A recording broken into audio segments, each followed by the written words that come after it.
For the next question of Startup Q&A is going to be, do naming conventions actually matter? Does it really matter if you have a good name for your startup?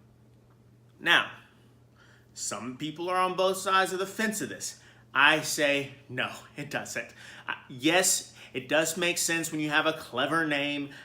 There's a company that I really love the brand of. Their name is Somersault, and I believe that they're an eco-friendly swimwear brand. And I thought that that was amazing. Somersault, but it's spelled like the actual, not like the flip, but like the ingredient, the table ingredient, or like the beach. And I thought that that was fantastic branding. I heard the name and knew exactly what they did. They did swimwear, like it's Somersault. That's perfect. However, you also have companies like Google. You have companies like Allbirds. You have companies that are huge that have nothing to do with their name, but what they did is they built a story around it.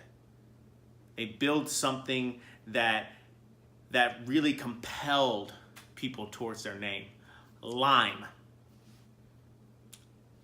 Like, it's a fruit, but they made it into a scooter empire with bikes and other types of vehicles that can get you from point A to point B, and I think they raised like $500 million. Like, you can do it on any name, but what you really need to concentrate on is your story. What's your vision? What's your brand? What are you going to sell people on that makes them forget the name? I mean, I've heard of Zeus. That was a weird name.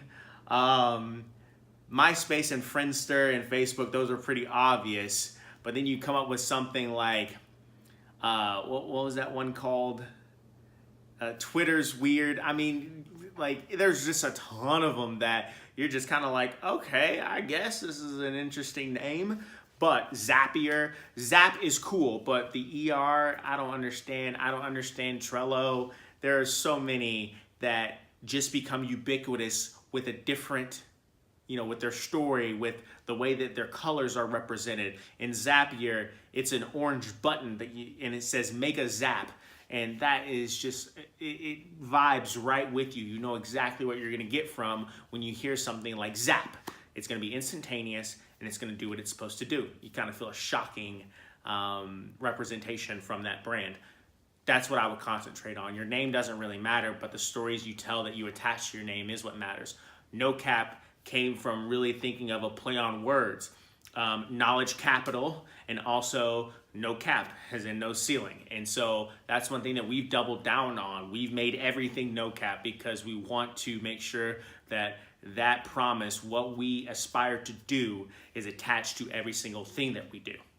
And that is to build something that's really big that helps a lot of people. And we don't want there to be a ceiling. We want to make sure that we raise and innovate and are always trying. And that's how you need to formulate your brand, is to make sure that everything that you do ties back into that name, and that name represents everything you do. Hopefully that helps. I know that's pretty abstract, but I think, philosophically speaking, brands are like, I heard something that said brands are like porn. You know it when you see it. Same thing here. People know it when they see a good brand. They know it when they see a good name. Even if it doesn't make any sense to them, it ties into a bigger storyline.